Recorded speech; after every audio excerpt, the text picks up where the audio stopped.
بسم اللہ الرحمن الرحیم۔ شروع اللہ کے بابرکت نام سے جو بڑا مہربان نہایت رحم کرنے والا ہے۔ السلام علیکم پیارے بچوں، امید ہے آپ سب خیریت سے ہوں گے۔ سبق کا آغاز کرنے سے پہلے ہم دعا کر لیتے ہیں۔ ربی شرح لی صدری ویسر لی امری واحلل عقدۃ من لسانی یفقہوا قولی۔ ربی زدنی علما، ربی زدنی علما، ربی زدنی علما۔ اللہ تعالیٰ ہم سب کو قدرتی آفات اور وباؤں سے محفوظ رکھے، آمین۔ بچوں، سبق شروع کرنے سے پہلے میں چند ہدایات دوں گی، انہیں غور سے سنیے گا۔ پیارے بچوں، آج ہم اپنی کتاب فہم القرآن کے سبق سورۃ المعون سے دوبارہ گوگل کلاس کا آغاز کر رہے ہیں۔ اس کتاب سے مکمل طور پر مستفید ہونے کے لیے، مکمل طور پر فائدہ اٹھانے کے لیے لازم ہے کہ کلاس لیتے وقت کتاب فہم القرآن کے متعلقہ سبق کو کھول لیجئے اور نہایت خشوع و خضوع کے ساتھ سبق کو سنیے تاکہ قرآن مجید کو پڑھنا اور سمجھنا مزید آسان ہو سکے۔ پیارے بچوں، امید ہے آپ سب دی گئی ہدایات کو مد نظر رکھ کر قرآن کو بہترین انداز میں سیکھ اور سمجھ سکیں گے انشاءاللہ۔ آج کی اچھی بات، تو پیارے بچوں، ہمیشہ سچ بولو کیونکہ سچائی نیکی کی راہ دکھاتی ہے اور نیکی ہمیں جنت تک لے جاتی ہے۔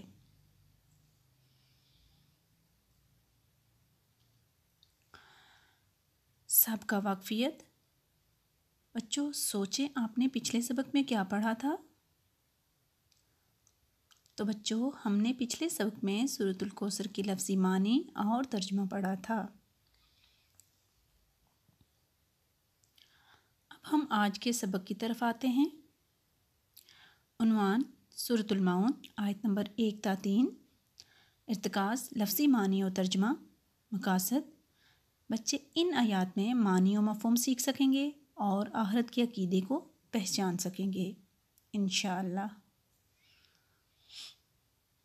اب آتے ہیں اپنے کام کی طرف۔ سب سے پہلے سورۃ المعون کا تعارف۔ بچوں اس تعارف کو ذرا غور سے سنیے گا تاکہ آپ کو آیات سمجھنے میں آسانی ہو سکے۔ ہمارے پیارے نبی صلی اللہ علیہ وآلہ وسلم جب اس دنیا میں تشریف لائے تو عرب کا معاشرہ برائیوں میں ڈوبا ہوا تھا۔ اس صورت میں ان لوگوں کے اخلاق و کردار کی تصویر دکھائی گئی ہے۔ یہ لوگ قیامت کے دن کو جھٹلاتے تھے اور آخرت کی جزا و سزا کو نہیں مانتے تھے، جس کی وجہ سے طرح طرح کی بری عادتیں ان لوگوں کے اندر پیدا ہو گئیں۔ ان کا ذکر کر کے یہ بتایا گیا ہے کہ آخرت کا انکار کر کے یہ لوگ سمجھتے ہیں کہ اس زندگی کے سوا کوئی اور زندگی نہیں ہے، جتنے مزے کرنے ہیں یہاں ہی کر لو۔ اللہ تعالیٰ ایسے لوگوں کو پسند نہیں کرتا۔ تو پیارے بچوں، ہمیں اپنے ایمان کو آخرت کے حوالے سے مضبوط بنانا چاہیے۔ اب ہم آیات کی طرف آتے ہیں۔ سورۃ المعون، آیت نمبر 1 تا 3۔ سب سے پہلے ہم ان آیات کا لفظی ترجمہ دیکھتے ہیں۔ بسم اللہ الرحمن الرحیم۔ کیا رائتا تو نے دیکھا، الذی وہ جو یکذب جھٹلاتا ہے، بالدین جزا کے دن کو یا قیامت کے دن کو۔ بچوں کاذب اردو میں جھوٹے کو کہتے ہیں۔ یکذب جھٹلاتا ہے، مضارع کا صیغہ ہے، فعل مضارع کا۔ آرائتا کیا تو نے دیکھا، الذی وہ جو یکذب جھٹلاتا ہے یا نہیں مانتا، بالدین جزا کے دن کو۔ کیا تو نے اس شخص کو دیکھا ہے جو قیامت کے دن کو یا جزا کے دن کو جھٹلاتا ہے؟ پس ذالک یہ، الذی جو کہ، یدعو دھکے دیتا ہے، یدعو الیتیم یتیم کو دھکے دیتا ہے۔ بس یہ وہی ہے جو یتیم کو دھکے دیتا ہے۔ اور لا نہیں، یعدو رغبت دلاتا، علی پر، طعامی کھانے کی، طعام المسکین مسکین کو کھانے کی۔ یتیم کو دھکے دیتا ہے اور مسکین کو کھانا کھلانے پر رغبت نہیں دلاتا۔ یا اردو رغبت دلانا، توجہ دلانا یا کسی کام کے لیے دوسرے کو اکسانا۔ اب محاورہ ترجمہ دیکھتے ہیں۔ کیا تم نے اس شخص کو دیکھا جو روز سزا و جزا کو جھٹلاتا ہے؟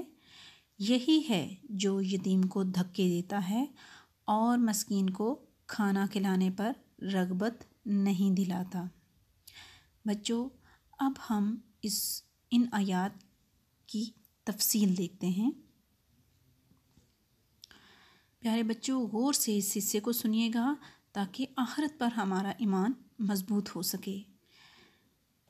پیارے بچوں، کفار مکہ جو نہ صرف ہمارے نبی صلی اللہ علیہ وآلہ وسلم کی رسالت کو نہیں مانتے تھے اور آخرت کو بھی، آخرت کے حساب کتاب پر بھی وہ ایمان نہیں لاتے تھے، ان کے اس انکار نے ان کے اندر بہت سی اخلاقی برائیاں پیدا کر دی تھیں۔ وہ یتیم کی دیکھ بھال نہیں کرتے تھے، اسے دھکے دیتے تھے، بلکہ یتیموں کا مال بھی ہڑپ کر جاتے تھے۔ غریب و مسکین لوگوں کو خود بھی کھانا نہیں کھلاتے تھے اور دوسرے لوگوں کو بھی مسکین و محتاج کو کھانا کھلانے پر نہیں اکساتے تھے۔ وہ کافر جانتے تھے کہ مسکین اور محتاج کو کھانا کھلانا بڑی نیکی کا کام ہے، مگر اپنے غرور کی وجہ سے وہ یہ نیک کام نہیں کرتے تھے۔ اسی لیے نبی صلی اللہ علیہ وآلہ وسلم کا حکم ہے کہ مسکینوں سے محبت کرو اور ان سے مل بیٹھا کرو۔ ترمذی شریف میں ہے، کیونکہ اس میں انسان کی عظمت ہے اور اس سے فخر و غرور ختم ہو جاتا ہے۔ یعنی ہمیں یتیموں، غریبوں، مسکینوں سے محبت کرنی چاہیے، ان کی مدد کرنی چاہیے، ان کی ہر مشکل کو حل کرنے کی پوری کوشش کرنی چاہیے۔ اور انسان میں انسان دوستی، انکساری، ہمدردی اور شفقت و مہربانی کے جذبات پیدا ہوتے ہیں، اور یوں انسان اللہ اور خلق خدا کا پسندیدہ اور پیارا بندہ بن جاتا ہے۔ پیارے بچوں، ان 3 آیات کو پڑھ کے ہمیں سوچنا چاہیے، کیا ایسی برائیاں جن کا ذکر ان میں ہوا ہے کہیں ہمارے اندر تو نہیں ہیں؟ ہم نے کبھی کسی غریب مسکین کو ایسے دھکا تو نہیں دیا جو ہمارے اللہ کو اور ہمارے نبی کو ناپسند ہو؟ یا ہم نے کچھ ایسا غلط تو نہیں کیا جس کی وجہ سے ہماری آخرت جو ہے وہ، اس پہ جو ہمارا ایمان ہے وہ خراب ہو رہا ہو؟ تو پیارے بچوں، ان چیزوں پر ضرور نظر رکھیے، اپنے ایمان کو آخرت کے حوالے سے مضبوط بنائیے، غریبوں مسکینوں کی ضرور مدد کیا کریں تاکہ ہمارا اللہ بھی خوش ہو اور ہماری آخرت بھی اچھی ہو سکے۔ امید ہے آج کا سبق آپ سب نے بہت اچھے سے سنا بھی ہوگا اور سمجھ بھی لیا ہوگا۔ پیارے بچوں، اپنی دعاؤں میں یاد رکھیے گا، نماز قائم رکھیے گا اور اللہ حافظ۔